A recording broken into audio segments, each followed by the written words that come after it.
तो सबसे पहले है सरफेस टेंशन। सरफेस टेंशन के बारे में पढ़ने से पहले हम लोग ये चीज जान लेंगे, surface tension is a liquid property. Liquid के केस में हम लोग सरफेस टेंशन वाली टर्मिनोलॉजी यूज करते हैं। सरफेस टेंशन अपने नाम से बता रही है, सरफेस के ऊपर एक टेंस लेयर होती है। लिक्विड के केस के अंदर, इन केस ऑफ लिक्विड्स, अगर हम लोग सरफेस के ऊपर कोई भी चीज ड्रॉप करें, कभी भी आप कोई पानी के अंदर पत्थर मार के देखो या कोई भी चीज फेंक के देखो, तो आपको लहरें नजर आती हैं। जो जो लेयर्स बनती हैं, ये क्यों बनती हैं? Because of surface tension. होता क्या है कि जब ये, अगर हम लोग ये देखें इस डायग्राम को गौर से, तो जो आपके वाटर मॉलिक्यूल्स हैं वो चारों तरफ से अपने साइड वाले मॉलिक्यूल से बॉन्डेड होते हैं। जैसे अगर हम फोकस करें इस वाटर मॉलिक्यूल को, तो ये अपने ऊपर वाले मॉलिक्यूल के साथ भी बॉन्डेड है, राइट साइड वाले, लेफ्ट साइड वाले और नीचे वाले के साथ भी। तो ये एक जगह पे फिक्स्ड है। लेकिन जो सबसे टॉप वाले वाटर मॉलिक्यूल्स होते हैं, ये अपने नीचे वाले मॉलिक्यूल्स की तरफ से इन्फ्लुएंस होते हैं, लेकिन उसको काउंटर एक्ट करने के लिए ऊपर की तरफ से कोई भी जो है फोर्स नहीं अप्लाई हो रही होती। ऊपर तो सिर्फ सिर्फ एटमॉस्फेरिक प्रेशर है। तो इस वजह से ये जो सारे वाटर मॉलिक्यूल्स हैं ये आपस में क्लोज हो जाते हैं। सरफेस वाले वाटर मॉलिक्यूल जो होते हैं, उनके ऊपर अनइक्वल फोर्सेस अप्लाई हो रही होती हैं। नीचे से आ रही है, राइट साइड से आ रही है, लेफ्ट साइड से आ रही है, लेकिन टॉप वाली साइड से नहीं आ रही। इस वजह से जो वाटर मॉलिक्यूल्स सरफेस के ऊपर होते हैं ये क्या हो जाते हैं? क्लोज हो जाते हैं। जब ये क्लोज हो जाएंगे तो ये आपस में करीब हो जाते हैं। जैसे इनके दरमियान, इसके दरमियान में भी एक आ जाएगा, इसके दरमियान, मतलब इनके दरमियान के जो स्पेसेस हैं वो कम हो जाते हैं। जब इनके दरमियान में स्पेसेस कम हो जाएंगे तो ये एक लेयर बन जाती है, एक शीट सी बन जाती है।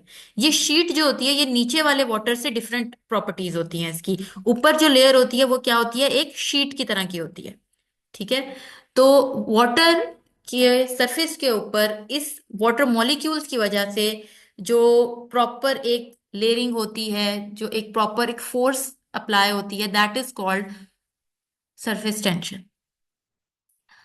अब मैंने आप लोगों को ये कॉन्सेप्ट समझाया है कि वाटर मॉलिक्यूल्स चारों तरफ से जो है वो इक्वली तौर पर इन्फ्लुएंस्ड होते हैं, टॉप से नहीं, और टॉप लेयर ऊपर वाली लेयर से नहीं हो रही। दैट इज वाई वो मॉलिक्यूल्स आपस में क्लोज हो जाते हैं, और मॉलिक्यूल्स के क्लोज होने की वजह से वो एक लेयर बन जाती है, शीट बन जाती है, जो कि नीचे वाले मॉलिक्यूल से डिफरेंट होती है। इस वजह से जो है, जब भी हम कोई चीज वाटर में फेंकते हैं तो उसकी लेयर्स बनती हैं, लहरें। कभी भी कोई चीज फेंको तो आपको लहरें नजर आती हैं। या फिर ये जो वाटर ड्रॉप है, ये वाटर ड्रॉप क्यों बनता है? ये वाटर ड्रॉप इसीलिए बनता है कि आपके जो वाटर मॉलिक्यूल्स हैं, इसकी ये एग्जांपल देखें, ये अंदर की तरफ खिंच रहे हैं। ठीक है, ये अंदर की तरफ मूव कर रहे हैं। क्यों? क्योंकि जो टॉप सरफेस है उसके ऊपर जो फोर्स अप्लाई हो रही है वो ही डिफाइन करेगी कि आपकी सरफेस टेंशन क्या है।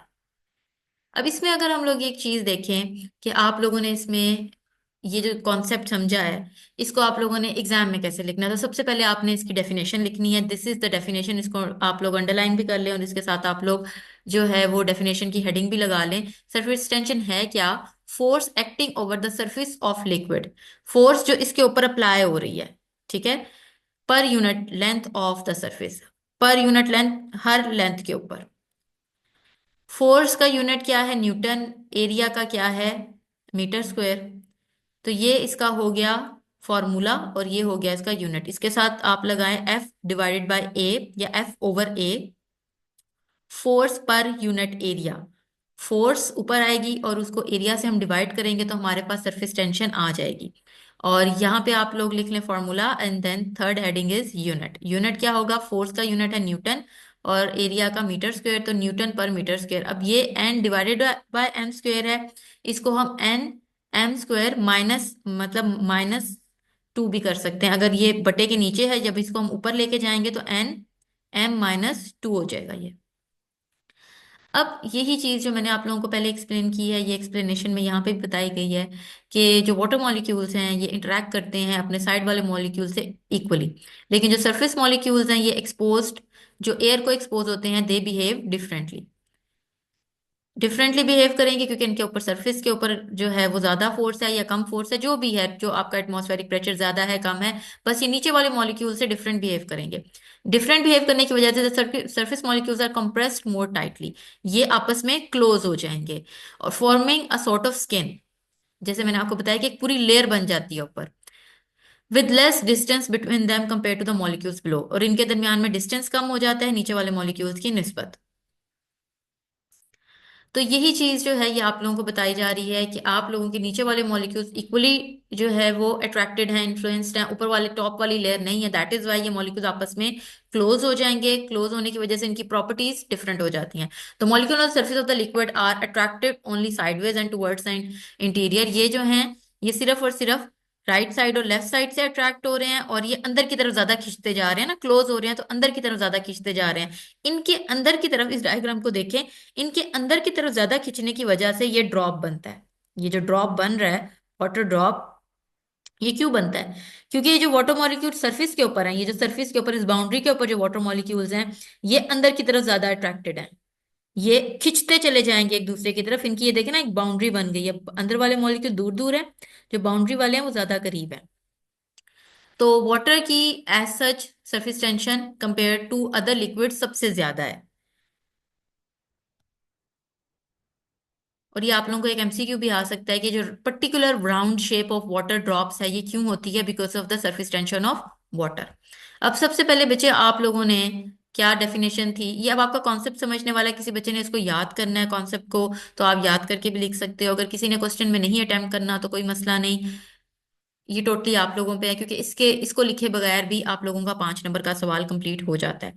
सबसे पहले हेडिंग थी उसकी डेफिनेशन, देन उसका फार्मूला, देन उसका यूनिट, उसके बाद एक्सप्लेनेशन अगर किसी ने याद करके लिखनी है, जो कि वही चीज उन्होंने बार बार रिपीट किया जो मैंने भी आपको समझाई है। अगर किसी ने लिखनी है तो लिख सकते हैं, नहीं लिखनी तो कोई मसला नहीं। नेक्स्ट हेडिंग पे चलते हैं। कौन सी चीजें हैं जो कि सरफेस टेंशन को ज्यादा कर देती हैं और कौन सी चीजें हैं जो सरफेस टेंशन को कम कर देती हैं? Factors affecting surface tension. Intermolecular forces, वो मॉलिक्यूल्स की जो आपस में फोर्सेस हैं, चाहे वो हाइड्रोजन बॉन्डिंग है, चाहे वो वंडरवॉल फोर्सेस हैं, चाहे वो कोवलेंट बॉन्ड है, चाहे वो आयनिक बॉन्ड है, जो भी बॉन्ड्स हैं, उनकी वजह से अगर सरफेस टेंशन इंक्रीज हो जाती है तो इंटरमॉलिक्यूलर फोर्सेस अगर इंक्रीज होंगी तो सरफेस टेंशन भी इंक्रीज हो जाएगी। अगर इंटरमॉलिक्यूलर फोर्सेस डिक्रीज होंगी तो सरफेस टेंशन भी डिक्रीज हो जाएगी। कैसे? अगर ये मॉलिक्यूल आपस में किसी बॉन्ड के साथ, किसी कोवलेंट बॉन्ड के साथ बाउंडेड है, ठीक है, तो जैसे ही मॉलिक्यूल्स की आपस में इंटरेक्शन ज्यादा हो जाएगी, स्ट्रांग हो जाएगी, उसी तरीके से जो मॉलिक्यूल है उसकी सरफेस टेंशन भी ज्यादा हो जाएगी। उसके बाद हमारे पास आती है हाइड्रोजन बॉन्डिंग। हाइड्रोजन बॉन्डिंग भी बच्चे आप लोगों की उसी में आती है, आप लोगों की इंटरमॉलिक्यूलर फोर्सेस में आती है कि अगर आपकी हाइड्रोजन बॉन्डिंग ज्यादा हो जाएगी तो आपकी सरफेस टेंशन ज्यादा हो जाएगी। हाँ, लेकिन अगर आप टेम्परेचर ज्यादा कर दोगे, टेम्परेचर ज्यादा कर दोगे तो ये मॉलिक्यूल दूर दूर हो जाएंगे। मॉलिक्यूल दूर दूर हो जाएंगे तो सरफेस टेंशन कम हो जाएगी। तो दैट इज वाई टेम्परेचर को इंक्रीज करने से आपकी सरफेस टेंशन क्या हो रही है? डिक्रीज। इंटरमॉलिक्यूलर फोर्सेस ज्यादा करने से, मतलब दरमियान में दो मॉलिक्यूल्स की आपस में बॉन्डिंग ज्यादा कर दो तो सरफेस टेंशन ज्यादा हो रही है। हाइड्रोजन बॉन्डिंग ज्यादा कर दो, सरफेस टेंशन ज्यादा हो रही है। लेकिन अगर आप टेम्परेचर इंक्रीज कर दोगे तो सरफेस टेंशन कम हो जाएगी। ये 3 फैक्टर्स हो गए। देन है एप्लीकेशंस। हम ये पढ़ क्यों रहे हैं मेडिसिन में? हम ये पढ़ क्यों रहे हैं? एप्लीकेशंस होती हैं यूजेस, कि हम इसको कहाँ पे यूज करते हैं। हम इस फिनोमिना को, इस कॉन्सेप्ट को हम कहाँ पे यूज करते हैं? हम जब बॉडी में फैट जब लेके जाते हैं, ठीक है, हम जब फैट खाते हैं तो हमारी बॉडी के वो फैट को एब्जॉर्ब करने में, उसको डाइजेस्ट करने में बहुत ज्यादा टाइम लगता है। और उसको एब्जॉर्ब करने के लिए, डाइजेस्ट करने के लिए हमारी बॉडी जो है, जो हमारा गॉल ब्लैडर है, उधर से बाइल सॉल्ट बनता है हमारे, और वो जाता है आपकी इंटेस्टाइन में और उस फैट को एमल्सिफाई करता है, उस फैट को तोड़ेगा, उसको बड़े बड़े मॉलिक्यूल से छोटे छोटे मॉलिक्यूल्स में बनाएगा, उसको लिपिड सॉल्युबल से वाटर सॉल्युबल बनाएगा, उसके मिसल्स बनाएगा, फिर बॉडी में एब्जॉर्ब होता है। That is why fatty food से एनर्जी निकालने में बहुत टाइम लगता है। अगर आपको इंस्टेंट एनर्जी चाहिए तो हमें कार्ब्स खाने चाहिए। तो बाइल सॉल्ट जो है वो फैट्स का सरफेस टेंशन कम करते हैं। ड्यूडेनम होता है आपका स्मॉल इंटेस्टाइन का पार्ट, ड्यूडेनम में फिर ये क्या होता है, उसकी सोलिबलाइजेशन इंक्रीज होगी और फैट जो है वो डाइजेस्ट हो जाएगा। लिपिड और फैट जो है वो इजीली डाइजेस्ट नहीं होते, उनकी सरफेस टेंशन, उस फैट की सरफेस टेंशन कम की जाती है ताकि उसके बड़े बड़े मॉलिक्यूल्स को छोटे छोटे मॉलिक्यूल्स में तोड़ा जाए, और फिर जो छोटे छोटे मॉलिक्यूल्स हैं उनको सोलिबलाइज बनाया जाता है और फिर उनको बॉडी के अंदर अब्जॉर्ब किया जाता है। फिर नेक्स्ट है इमल्सिफाइंग एजेंट। हमारी ना एक मेडिसिन भी है इमल्शन। इमल्शन जो है वो लिक्विड और ऑयल के मिलने से, मतलब वाटर और ऑयल के मिलने से बनती है। वाटर और ऑयल, हम लोगों ने कॉमन प्रैक्टिस है, आप लोगों ने घरों में भी देखा होगा कि वाटर और ऑयल आपस में कभी भी मिक्स नहीं होते। तो वाटर और ऑयल को आपस में मिक्स करने के लिए हम लोग एक और केमिकल डालते हैं, उसको कहते हैं एमल्सिफाइंग एजेंट। वो केमिकल क्या करता है, वो वाटर और ऑयल के दरमियान की सरफेस टेंशन को कम कर देता है। हमें ये नुमाया होता है कि वाटर और ऑयल आपस में मिक्स हो गए हैं, लेकिन एक्चुअल में वाटर और ऑयल आपस में मिक्स नहीं हुए होते। वो इमल्सिफाइंग एजेंट वाटर और ऑयल के इंटरफेस के ऊपर जाके, मतलब उनकी बाउंड्री पे जाकर खड़ा हो जाता है। राइट से वाटर को पकड़ लेगा, लेफ्ट से ऑयल को पकड़ लेगा और उनको ऐसे पकड़ के बैठ जाएगा। हमें ऐसा लगेगा, उसकी सरफेस टेंशन कम कर दी ना उसने इंटरफेस पे। हमें ऐसा लगेगा कि वाटर और आपस में मिक्स्ड है, बाउंडेड है, लेकिन वो एक्चुअल में बाउंडेड नहीं होते। इस एमल्सिफाइंग एजेंट की वजह से जो है सरफेस टेंशन कम हो चुकी होती है। यहाँ पे ना इंटरफेस की डेफिनेशन भी थी कि दो फेजेस के आपस में बाउंड्री को इंटरफेस कहते हैं। मतलब एक लगा लो कि वाटर है, एक ऑयल है, दोनों आपस में जहां पे अटैच होते हैं, क्लियरली तौर पे पता चल रहा होता है कि एक चीज खत्म हो रही है, दूसरी चीज शुरू हो रही है। तो दो बाउंड्रीज, दो चीजों की आपस में जो बाउंड्री होती है ना, जहाँ पे एक चीज खत्म हो रही हो और एक चीज शुरू हो रही हो, उस बाउंड्री को क्या कहते हैं, उस बाउंड्री को इंटरफेस कहते हैं। इसको अंडरलाइन भी कर लें। तो हमारी हेडिंग सेकेंड सरफेस टेंशन की क्या होगी, definition, then formula, then unit, then अगर किसी ने एक्सप्लेनेशन याद करनी है तो कर सकता है, डायग्राम्स भी बना सकते हैं। Then factors affecting, fourth is factor affecting, ये इसके अंदर तीन आएंगी। Then applications. अगर किसी बच्चे ने एक्सप्लेनेशन याद करनी है, वो इतनी मस्ट नहीं है, अगर याद करनी है तो याद करके लिख सकते हैं, आपके कॉन्सेप्ट के लिए है ये। अगर कोई लाइक बच्चा है और करना चाहता है तो कोई मसला नहीं, वो करे। उसके बगैर भी 5 नंबर का सवाल आपका पूरा हो जाता है। उसके बाद हमारे पास बच्चों आता है विस्कोसिटी।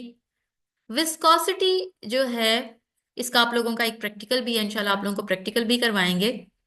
विस्कोसिटी का वैसे जो लिटरल मीनिंग है दैट इज थिकनेस।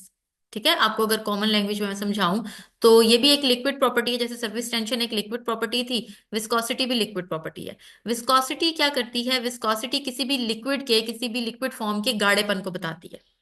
लिक्विड गाढ़ा कब होता है, जब उसके मॉलिक्यूल्स फ्लो नहीं कर पाते, कोई बह नहीं पा रही लिक्विड, तो हम कहते हैं ये गाढ़ा है। जैसे जो शहद है, वो उसका फ्लो कम है तो हम कहते हैं ये शहद गाढ़ा है। और पानी जो है उसका फ्लो अच्छा है तो हम कहते हैं पानी जो है वो पतला है, उसकी विस्कोसिटी कम हो गई, वो गाढ़ा नहीं है। तो एक्चुअल में इंग्लिश में भी उसकी जो डेफिनेशन है वो ऐसी ही है कि it is the internal resistance of the molecules of any liquid to flow. कोई भी रेजिस्टेंस जो कि मॉलिक्यूल को, लिक्विड को फ्लो नहीं करने देती, वो क्या कहलाती है, उसका गाढ़ापन, उसकी विस्कोसिटी। अगर मॉलिक्यूल ठीक से फ्लो नहीं कर पा रहा तो वो गाढ़ा है, और अगर मॉलिक्यूल अच्छा फ्लो कर रहा है तो उसकी विस्कोसिटी कम है। तो इसको डेफिनेशन को हेडिंग लगा लें। अब किसी भी लिक्विड की विस्कोसिटी चेक करते हैं उसकी इंटरनल फ्रिक्शन देखने के लिए कि मॉलिक्यूल्स आपस में कितने हद तक बाउंडेड है। एक मॉलिक्यूल अगर दूसरे मॉलिक्यूल को आगे नहीं जाने दे रहा तो विस्कोसिटी ज्यादा है। एक मॉलिक्यूल दूसरे मॉलिक्यूल के साथ ज्यादा बाउंडेड है और वो जहां जहां जा रहा है दूसरे को भी साथ साथ लेके जा रहा है, तो उसकी विस्कोसिटी हो गई कम। अब हम लोग देखते हैं कि viscosity is the fundamental tool to check the internal friction of the liquid, ये भी मैंने आपको कॉन्सेप्ट समझाया है। उसके बाद लिक्विड की इसी वजह से जो हमारा वाटर है उसकी थिन है तो उसकी विस्कोसिटी कम है, और हमारा हनी जो है वो थिक है तो उसकी विस्कोसिटी ज्यादा है। जस्ट रेजिस्टेंस टू फ्लो, जो चीज उसको फ्लो नहीं करने देगी वो है मॉलिक्यूल्स, और मॉलिक्यूल्स के रेजिस्टेंस टू फ्लो की वजह से क्या बनती है, विस्कोसिटी। डेफिनेशन हो गई ये आपकी एक heading. Then next heading is viscometers. Viscometer क्या होते हैं बच्चों, विस्कोमीटर वो अपरेटस है, वो इक्विपमेंट्स हैं जिससे हम विस्कोसिटी चेक करते हैं। तीन तरह के विस्कोमीटर्स पाए जाते हैं। एक विस्कोमीटर है ऑसवर्ल्ड विस्कोमीटर, इसको यूट्यूब विस्कोमीटर भी कहते हैं, ये हम लैब में आपको प्रैक्टिकल करवाएंगे। एक है रोटेशनल विस्कोमीटर, एक है falling ball viscometer. Rotational viscometer जो है ये हम लोग जो इंडस्ट्रीज जिसपे मेडिसिन वगैरह बनती है उसमें हम रोटेशनल विस्कोमीटर्स यूज करते हैं, क्योंकि जो ऑसवर्ल्ड विस्कोमीटर है ना इसमें ह्यूमन एरर आ जाता है, ये इसकी रीडिंग्स वगैरह इंसान खुद लेते हैं, मशीन नहीं लेती। तो जब आप ये खुद लोगे तो एक इंसान ने थोड़ी ज्यादा रीडिंग ले ली, एक ने कम ले ली, एक की थोड़ी आईसाइट का प्रॉब्लम था, एक को लाइटिंग का इशू था, तो कुछ भी हुआ था, रीडिंग डिफरेंस हो गई, तो वैल्यूज डिफरेंट आएंगी। वैल्यू मेडिसिन के केस में हम लोग इतना डिफरेंस नहीं कर सकते, मेडिसिन के केस में हमें प्रिसाइज चाहिए होती है मेजरमेंट्स। तो दैट इज वाई हम लोग जो है रोटेशनल विस्कोमीटर्स यूज करते हैं। ये जो है एक इलेक्ट्रिक डिवाइस के साथ और सॉफ्टवेयर के साथ अटैच्ड होता है, इसमें आपको डायरेक्ट डिस्प्ले के ऊपर वैल्यू आ जाती है। लेकिन जब भी हम लोग इंडस्ट्री में यूज करते हैं इसको, यूनिवर्सिटी में हम छोटे लेवल पे यूज करते हैं, हमने टेस्ट करना है ना, हम जैसे सिरप बना रहे हैं, हमने उसकी विस्कोसिटी टेस्ट करनी है, तो हम थोड़ा सा सैंपल लेके जाएंगे, 10-15 ml लेके जाएंगे। In case of industrial chemicals, मतलब ये जो है, ये तो फार्मास्यूटिकल इंडस्ट्री की बात करी जिसमें टेस्टिंग छोटे सैंपल पे होती है। लेकिन in case of chemical industries, जिसके अंदर लाखों करोड़ों लीटर्स के अंदर केमिकल्स बनते हैं, कोई भी केमिकल्स बन रहे हैं, वो लाखों करोड़ों लीटर्स में बन रहे हैं, उसमें कंप्लीटली तौर पर उनको सैंपलिंग की जाती है। उसमें हम फॉलिंग बॉल विस्कोमीटर यूज करते हैं। फॉलिंग बॉल विस्कोमीटर जो होते हैं, लंबे लंबे टावर्स होते हैं, ठीक है। और उसके अंदर से जो है ये लिक्विड पास किया जाता है। खैर इसकी डिटेल हमें करने की जरूरत नहीं, ये हम लोग बिग इंडस्ट्रियल जो है सेटअप्स के अंदर यूज करते हैं, ये स्मॉल हम फार्मास्यूटिकल इंडस्ट्रीज में यूज करेंगे। और ये ऑसवाल्ड विस्कोमीटर जो है, जिसको इसका ना शेप यूट्यूब की तरह होती है, यू यू शेप की ट्यूब होती है एक।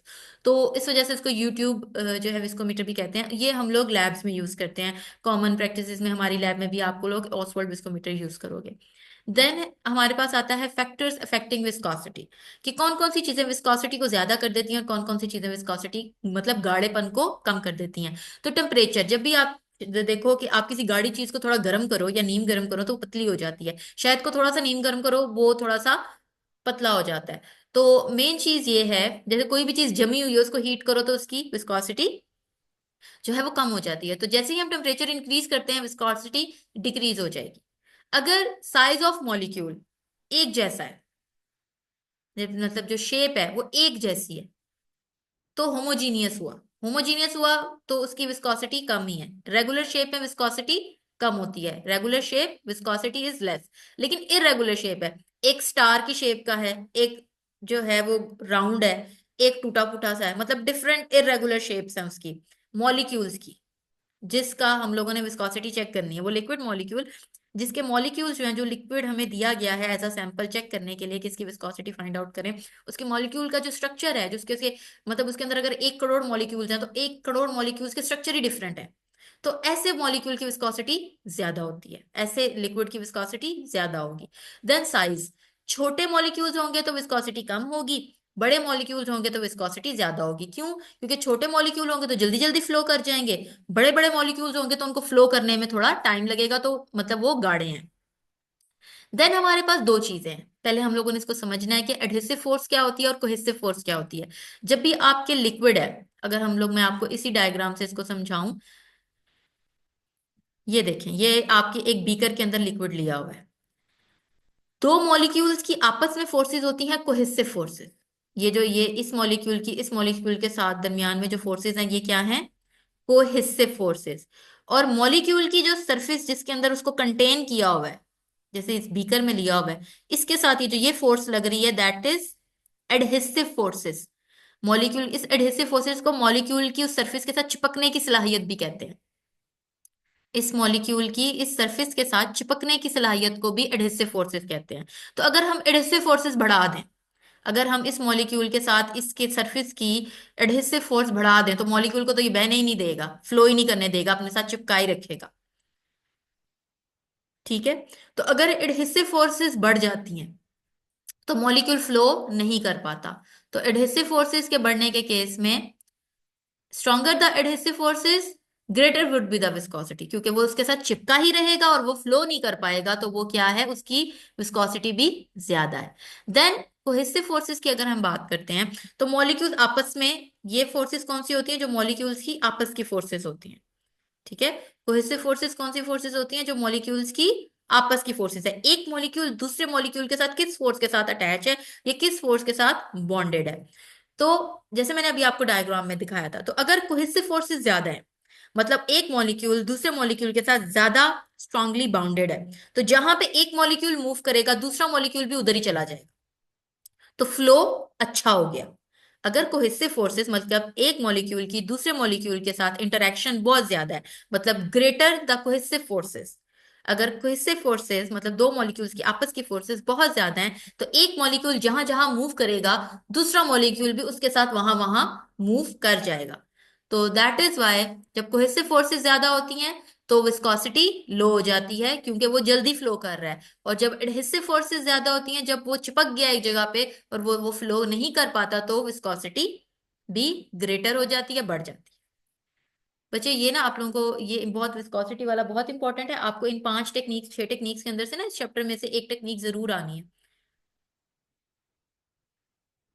नेक्स्ट है हमारे पास एप्लीकेशंस। ये विस्कोसिटी हम पढ़ क्यों रहे हैं, इसके यूजेस क्या है हमारी फील्ड में। अब जितने भी हमारी लिक्विड मेडिसिन हैं, सिरप हो गया, सस्पेंशन हो गई, उनकी विस्कोसिटी चेक चेक की जाती है। ये इसका बहुत इंपॉर्टेंट क्वालिटी कंट्रोल टेस्ट है कि वो स्टैंडर्ड के मुताबिक बन रही है, ना बहुत पतला बनाना है ना बहुत गाढ़ा बनाना है। उसके अलावा आपकी जो रॉ मटेरियल आता है आपकी इंडस्ट्रियल सेटअप में, वो आपका एक्टिव भी हो सकता है, वो आपके एक्सिपिएंट्स भी हो सकते हैं जो कि एक्टिव नहीं होते, जैसे स्वीटनिंग एजेंट भी हो सकते हैं, उसको फ्लो को अच्छे करने के लिए बाइंडर्स भी हो सकते हैं, कुछ भी हो सकता है। बस रॉ मटेरियल है। रॉ मटेरियल आया आपके मेडिसिन फैक्ट्री के अंदर ताकि उसको मेडिसिन में कन्वर्ट किया जाए, उसको चेक करना है कि वो ठीक उसकी क्वालिटी है कि नहीं, वो प्योर है कि नहीं। तो उसको चेक करने के लिए भी ये विस्कोसिटी का लिक्विड चीजों के ऊपर, लिक्विड रॉ मटेरियल के ऊपर ये टेस्ट किया जाता है। उसके अलावा जो है ये हमें जनरली भी जो है, not just in pharmaceutical industries, different chemical industries के अंदर भी ये हमें जो है लिक्विड्स की थिकनेस के बारे में बताती है। उसके अलावा जो है हमारे जो इंजेक्शंस होते हैं, जो हमें इंजेक्शन लगता है, चाहे वो हमें इंट्रावीनस लगे चाहे वो हमें इंट्रामस्कुलर लगे, ज्यादातर इंट्रावीनस और इंट्रामस्कुलर इंजेक्शंस का ही हमें पता है। बाकी और भी बहुत से इंजेक्शंस की टाइप्स होती हैं, वो हम आगे इंशाल्लाह आप चैप्टर 6 में पढ़ेंगे। तो जितने भी हमारे पेरेंट्रल्स हैं, वो पेरेंट्रल्स जो हैं उनकी जो विस्कोसिटी होनी है वो हम लोगों को सेट करनी पड़ती है। वो जो है विस्कोसिटी, अगर एक्वस बेस वाला इंजेक्शन है तो हम लोग उसको ब्लड के हिसाब से करते हैं। और जो आईवी में हमें वो इंजेक्शन लगता है ब्लड के अंदर, डायरेक्टली वो इंजेक्शन लगता है जिसकी एक्वस बेस है। मतलब कि उसकी जो है एक्वस, हम लोगों ने जो जो ड्रग हमने मिक्स की है वो हमने वाटर, डिस्टिल वाटर या फिर स्टेराइल वाटर के अंदर मिक्स किया है, वो आप आईवी में लगाओगे। लेकिन अगर आपकी ऑयली बेस है, आपका जो ड्रग है वो ऑयली बेस के अंदर बना हुआ है, तो आप उसको डायरेक्ट ब्लड के अंदर नहीं लगाते। आपकी जो मेडिसिन है अगर वो ऑयली बेस में बनी हुई है तो आप उसको आईएम देते हो। आपके मसल में लगती है वो, मसल में लगती है। और मसल में जब आपकी ड्रग इंजेक्ट करते हो आप, तो वो थोड़ी थोड़ी करके आपकी बॉडी के ब्लड के अंदर जाती है, डायरेक्टली वो ब्लड के अंदर नहीं जाती। उसको मसल में लगाने का मकसद ये है कि वो क्या है, ऑयल बेस वाली है। तो जो भी आपके इंजेक्शन है उनकी विस्कोसिटी भी आप लोगों ने चेक करनी होती है before, during the process of their making. फिर हमारे पास लास्ट पॉइंट है कि जो आपके ऑप्थॉल्मिक सॉल्यूशंस होते हैं, जो आप आई ड्रॉप्स डालते हो। अब आई कैपेसिटी जो है ना बच्चों, वो आप लोगों की 1.4 से 1.5 है, सॉरी 0.4 से 0.5 ml है। हम लोग अक्सर आई में ड्रॉप डालते हैं, वो ड्रॉप बाहर निकल जाता है, हमें लगता है सारी दवाई बाहर निकल गई, हम दो तीन और ड्रॉप डाल देते हैं। ऐसा नहीं करना चाहिए। आपके जो आई के ड्रॉप्स होते हैं ना, वो लिक्विड थोड़ा गाढ़ा होता है। एक वन ड्रॉप जो होता है ना, वन ड्रॉप ऑफ लिक्विड, उसमें कितना ml लिक्विड आता है, उसमें आता है 0.6 ml। One drop of liquid is equal to 0.6 ml। एक ड्रॉप लिक्विड का, ये बात गौर से सुने, एक ड्रॉप, ये जो हमें एक कतरा नजर आता है, उस कतरे में कितना लिक्विड है। उस कतरे में, चलो पानी, आप एक पानी का कतरा देख लो, इस पानी के कतरे में नॉर्मल, जो आपने खुद से छोटा करके ना फेंका हो, नॉर्मल पानी के कतरे में कितना पानी आता है बच्चे, इसमें आता है 0.6 ml। और आपकी आई की कैपेसिटी कितनी है, 0.4 से 0.5। तो आपकी आईज जो है वो एक ड्रॉप भी कंप्लीटली तौर पर अपने अंदर कंटेन नहीं कर सकती। आपकी आईज एक ड्रॉप भी अपने अंदर कंटेन नहीं, अपने अंदर नहीं रख सकती, उसने बाहर निकालना ही निकालना है। ठीक है। तो मेडिसिन आपके ब्लड वेस आईज की ब्लड वेसल्स तक पहुंच रही है, इसको हम कैसे मेक श्योर करते हैं, कैसे इसको मेक श्योर करेंगे कि वो मेडिसिन जो है वो पहुंच रही है। वो हम ऐसे बेटे मेक श्योर करते हैं कि हम उस आई ऑप्थॉल्मिक सॉल्यूशन को थोड़ा गाढ़ा बना देते हैं।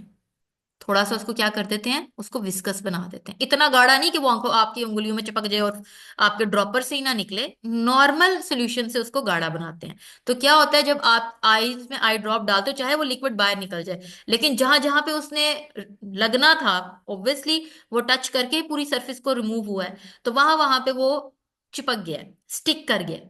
लॉन्गर पीरियड ऑफ टाइम के लिए वो स्टे करेगा, और वो बॉडी के जो कैपिलरीज हैं वो उसके ड्रग को एब्जॉर्ब करेंगी और अपना वो काम दिखाएगा, जो भी थेराप्यूटिक एक्टिविटी है वो करेगा। तो इसमें हम बता रहे हैं कि जो विस्कोसिटी इनहेंसर्स हैं उनके नाम देख लें, मिथाइल सेलुलोज और हाइड्रोक्सी एथाइल सेलुलोज। ये एक दफा एमसीक्यू आ गया था विस्कोसिटी इनहेंसर्स का, और बच्चों ने क्लेम कर दिया था कि हमारी तो किताब में लिखा ही नहीं हुआ। तो बच्चे इसको अपने अंडरलाइन करना है, मिथाइल सेलुलोज और हाइड्रोक्सी एथाइल सेलुलोज जो हैं, ये एक विस्कोसिटी को इंक्रीज करने वाले ये सब्सटेंसेस हैं। इनको हम फार्मास्यूटिकल इंडस्ट्रीज में यूज करते हैं, और ये विस्कोसिटी उस ऑप्थाल्मिक सोल्यूशन की विस्कोसिटी को इंक्रीज कर देते हैं। लेकिन आप कभी वाटर आई ड्रॉप्स को देखो, वो इतने भी गाढ़े नहीं होते कि वो ड्रॉपर से ही ना निकले, नॉर्मल लिक्विड से गाढ़े जरूर होंगे। तो ये उसको इंक्रीज कर देंगे, उसकी विस्कोसिटी को। दैट इज वाई आपके जो आई ड्रॉप की स्टिकिंग पावर है, उसकी वजह से उसकी आंखों में स्टे करने की सलाहियत बढ़ जाएगी। जितनी ज्यादा देर वो स्टे करेगा बच्चों, उतनी ज्यादा देर जो है उसकी थेराप्यूटिक एक्टिविटी उतनी ही अच्छी हो जाएगी। आज के लिए मुझे लगता है यही दो काफी है, बाकी इंशाल्लाह हम नेक्स्ट टाइम कर लेंगे। इसकी हेडिंग्स, एक इसकी डेफिनेशन हो गई, ये हेडिंग इसकी डेफिनेशन थी। उसके अलावा बाकी जो भी चीजें बच्चे वो एक दफा रीड कर लें, उनमें कोई एमसीक्यू हुआ जैसे इस पैराग्राफ के अंदर देख लें। लग से इसको लिखने की जरूरत नहीं है, जस्ट डेफिनेशन लिखनी है। देन विस्कोमीटर के वो इक्विपमेंट जो के जिससे हम विस्कोसिटी को चेक करते हैं, दैट इज विस्कोमीटर। देन 3 विस्कोमीटर्स के नाम। मेन आप लोगों को ना ये एक क्वेश्चन पास पेपर में आया हुआ है, फैक्टर्स अफेक्टिंग विस्कोसिटी। अगर आपको जस्ट छोटी सी चीज पूछ ली जाए, आपको कहते हैं जस्ट फैक्टर्स अफेक्टिंग विस्कोसिटी लिख दें, या जस्ट एप्लीकेशंस ऑफ विस्कोसिटी लिख दें, तो बच्चे आप लोगों ने सब कुछ लिखना है इसका, आपने इसकी डेफिनेशन भी लिखनी है साथ, क्योंकि उसके प्रॉपर 5 नंबर हैं। ठीक है, डेफिनेशन, देन आपने विस्कोमीटर्स का बताना है second heading, then third heading is factors affecting viscosity, and the fourth heading is application of viscosity. बहुत इंपॉर्टेंट क्वेश्चन है, अच्छे तरीके से याद करना है, इसी वजह से आज थोड़ा करवा रही हूँ। बाकी इंशाल्लाह नेक्स्ट हम लोग लेक्चर में करेंगे।